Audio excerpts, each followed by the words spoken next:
Good morning Moumita's world family. আশা করি তোমরা সবাই ভালো আছো। আমরা যেবারে দার্জিলিংয়ে গিয়েছিলাম সেবারের গল্পটা তোমাদেরকে একটু বলি। আমরা নিউ জলপাইগুড়ি তো নেমে গিয়েছি, আর গিয়েছিলাম বাবা মা, আমরা 3 বোনের ফ্যামিলি আর ছোটো বোনের শাশুড়ি মা। তো আমরা নিউ জলপাইগুড়ি থেকে যে গাড়ি বলা ছিল সে অনেকক্ষণ এসে গিয়েছিল। তো গাড়িতে আমরা চেপে পড়েছি, লাগেজও সমস্ত গুছানো হয়ে গেছে, আর এই যে দার্জিলিংয়ের পথ ধরে আমরা চলেছি। কি ভালো লাগে না এই পাহাড়ি রাস্তা দিয়ে যেতে, পাহাড়ের পরিবেশটাই অন্যরকম। এত মনোরম ওয়েদার, এত সুন্দর রাস্তা, আর চারপাশে শুধু পাহাড় আর পাহাড়, আর পাহাড়ে দেখো মেঘগুলো কীরকম ঢেকে গেছে। আর যেটা সব থেকে ভালো লাগে, এখানের বাড়িগুলোতে তোমরা দেখো লক্ষ্য করে, প্রত্যেকটা বাড়ি ছোট ছোট হলেও সুন্দর করে সাজানো, কত ফুলের গাছ, কত রকমের সুন্দর সুন্দর জিনিস দিয়ে ডেকোরেট করা, দেখলেই মনটা ভরে যায়। আর তার সাথে মাঝে মাঝেই সূর্যি মামার উঁকি দেওয়া, পাহাড়ের গা থেকে কি সুন্দর সূর্যটাকে দেখা যাচ্ছে।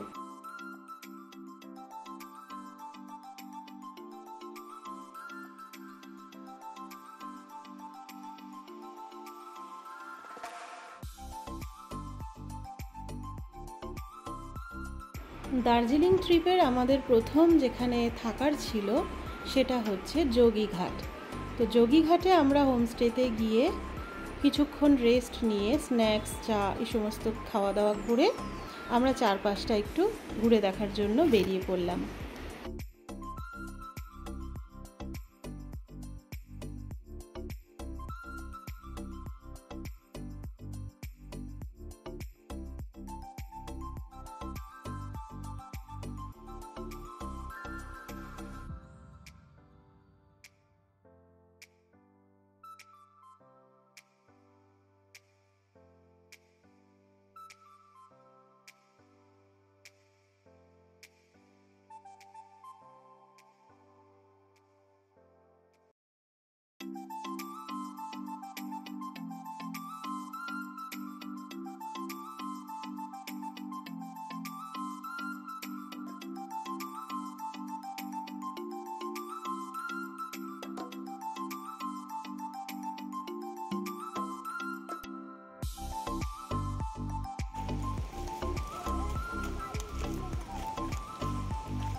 পরের দিন আমরা স্নান টান করে রেডি হয়ে গেছি।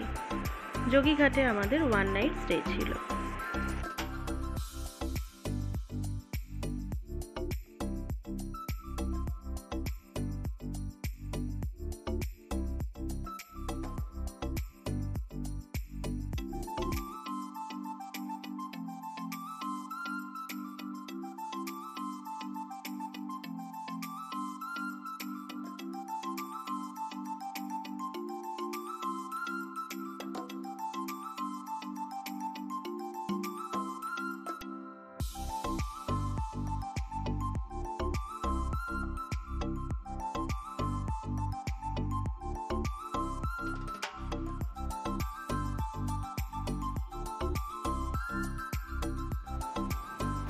যোগীঘাট থেকে বেরিয়ে আমরা প্রথমে এসেছি অহলধারাতে।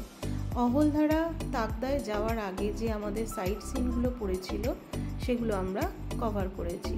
তো অহলধারাটা অসম্ভব সুন্দর একটা জায়গা, এটা একটা ভিউ পয়েন্ট। তো দেখো তোমরা কি অপূর্ব।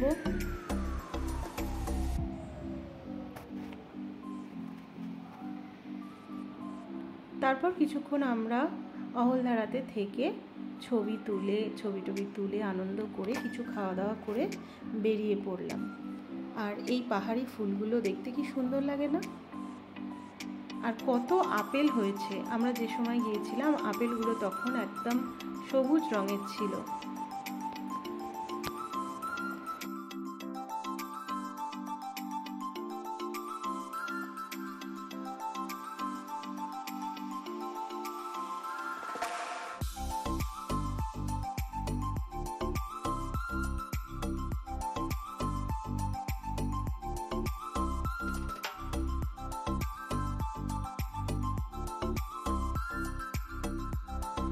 দার্জিলিংয়ে আসলে এই একটা জিনিস ভীষণ নজর কাড়ে, আর সেটা হচ্ছে দার্জিলিংয়ের চা বাগান। দুপাশ দিয়ে এই চা বাগান আর তার মাঝখান দিয়ে আমরা যাচ্ছি, এত ভালো লাগছে।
হোমস্টেগুলোর একটা প্রচলন আছে যেটা আমার খুব ভালো লাগে।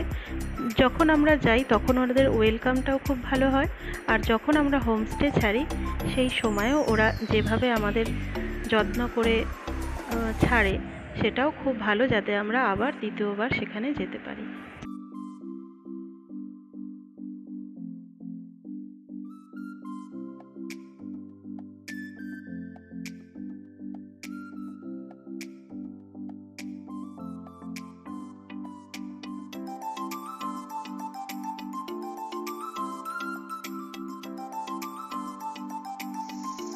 যোগীঘাটের পর নেক্সট আমাদের যেখানে থাকার ছিল সেটা হচ্ছে তাকদা।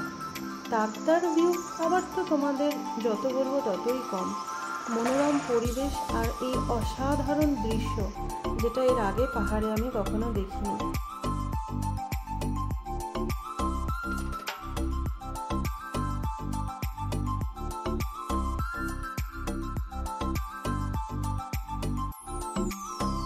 তাকদার এই ওয়ান নাইট স্টে আমার কাছে মেমোরি হয়ে থাকবে। এত অসাধারণ পরিবেশ, আর হোমস্টেটা তো কোনো কথাই না, মানে কিছু বলারই না। কিন্তু ওখান থেকে ওই রাস্তায় ওঠার যেটুকু সময়, ওই সময়টা মনে করলেই আমার বুকটা কেঁপে ওঠে। কারণ ড্রাইভার যে ভাই ছিল ওকে আমি ভগবান মনে করি, যেভাবে ওই রাস্তায় ও আমাদেরকে নিয়ে এসেছে। তো যাই হোক, এখানে মুনিয়া তখন ব্লগ করার জন্য প্র্যাকটিস করছিল, আর আমার ফার্স্ট ইন্সপিরেশন হচ্ছে আমার মেয়ে মুনিয়া। ও ভীষণ ভালো কথা বলতে পারে।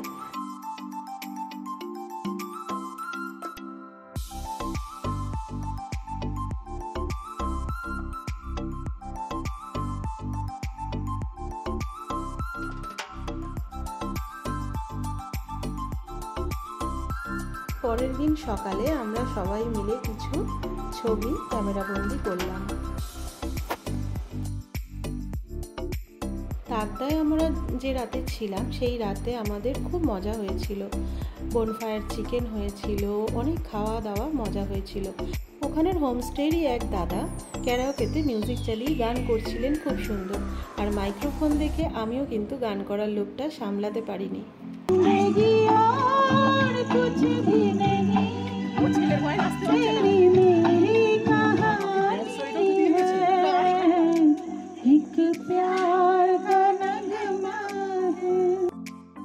কপিরাইটের ভয়ে পুরো গানটা তোমাদেরকে শোনাতে পারলাম না, সরি।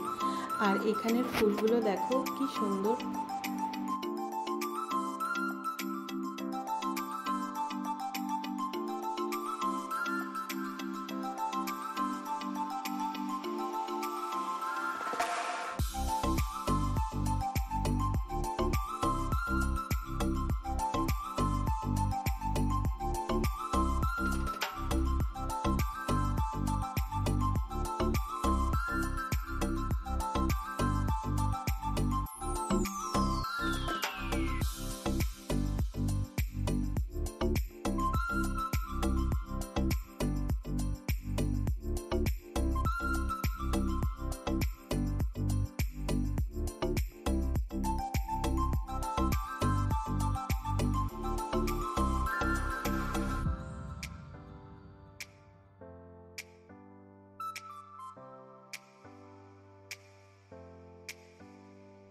তাকদায় 1 নাইট স্টে করে আমরা বেরিয়ে পড়লাম দার্জিলিংয়ের উদ্দেশ্যে।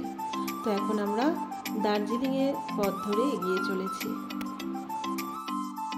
গাড়ি করে পাহাড়ে পাহাড়ে ঘোরার অনুভূতি একদমই আলাদা, তাই না?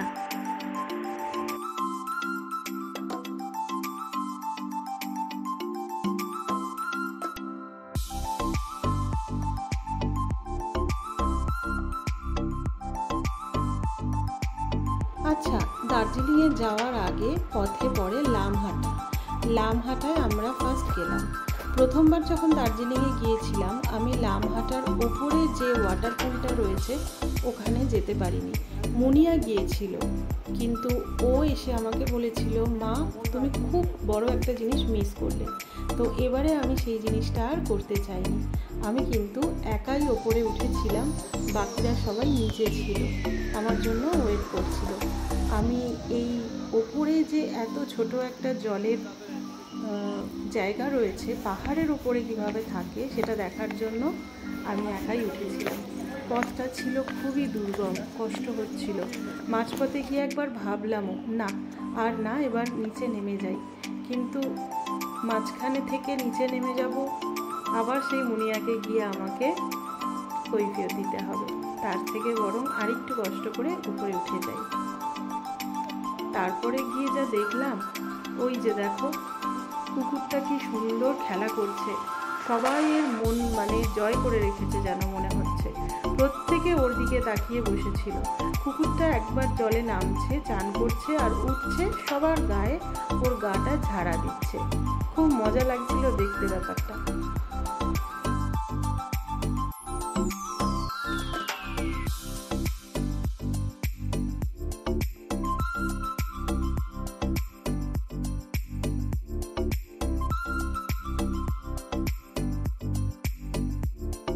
তারপর কিছুক্ষণ একাই ওখানে সময় কাটিয়ে ছবি টবি তুলে তারপর নিচে গেলাম। নিচে নামতে সেরকম কষ্ট হয়নি, কিন্তু উঠতে ভীষণ কষ্ট হয়েছে। আর ওপরে যে আমি উঠেছি তার প্রমাণ তো চাই, সেই জন্য আমার গোটা কয়েক ছবি এখানে তুলে নিয়েছিলাম।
তারপর ওখান থেকে আমরা কিছু খাওয়া দাওয়া করে, আমরা ওখানে মোমো খেয়েছিলাম। তারপর চলে এসেছি লাভার্স পয়েন্টে।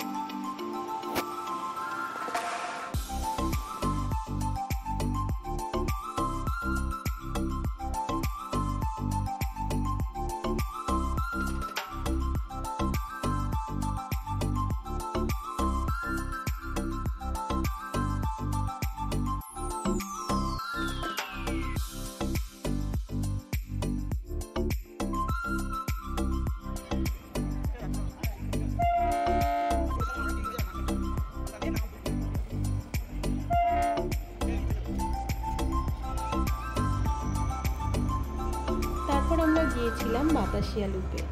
বাতাসিয়া লুপের এই টয় ট্রেন আমরা অনেকক্ষণ ধরে সময় কাটিয়েছি আর খুব এনজয় করেছি। দার্জিলিংয়ে বেড়াতে আসবো আর টয় ট্রেন দেখবো না, তা কি কখনো হয়?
টয় ট্রেনের রাস্তা পেরিয়ে আমরা চলে এসেছি ঘুম মনেস্ট্রিতে। ঘুম মনেস্ট্রিতেও কিছুক্ষণ সময় কাটিয়ে আমরা গেলাম দার্জিলিংয়ে। এই যে দার্জিলিংয়ের যে হোটেলে আমরা ছিলাম সেই হোটেলের ঘর থেকে কাঞ্চনজঙ্ঘা দেখা যাচ্ছে। ভিডিওটা পরের দিন সকালে।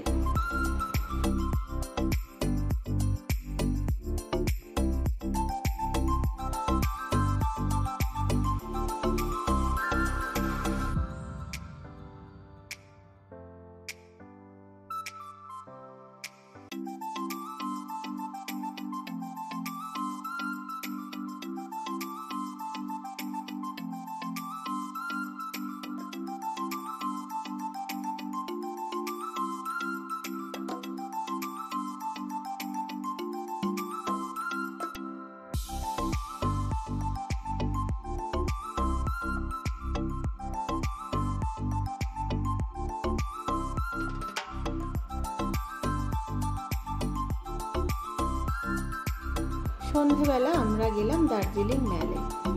তো ওখানে গিয়ে খুব গ্ল্যামারিস আছে, ছবি তুলবো না তা কখনো হয়। তারপরের দিন সকালে আমরা ব্রেকফাস্ট করতে HCR যে রেস্টুরেন্ট সেখানে গেলাম ওই হোটেলের সাথে।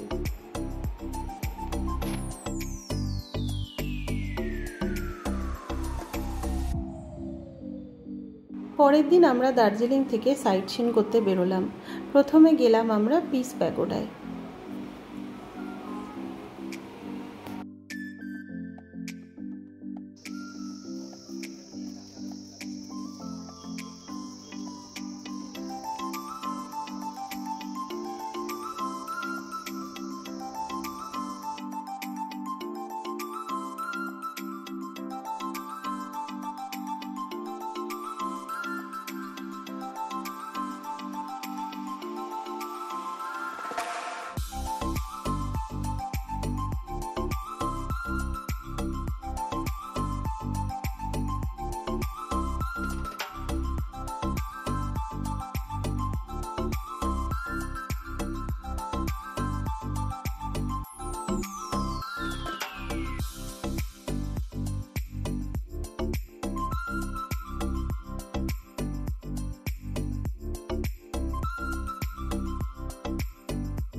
দার্জিলিংয়ের সফর আমাদের এখানেই শেষ হলো। স্টেশনে যাওয়ার পথে মিরিক হয়ে আমরা স্টেশনে গেলাম। দার্জিলিংয়ের ব্লগটা তোমাদের কেমন লাগলো জানাতে ভুলো না কিন্তু। আর ব্লগটা আজকে এখানে শেষ করছি। আবার আসছি নতুন আরেকটা ব্লগ নিয়ে। ততক্ষণের জন্য খুব ভালো থাকবেন, সুস্থ থাকবেন আর সবাইকে ভালো রাখবেন। দেখা হচ্ছে আবার পরবর্তী আরেকটা ব্লগের সাথে।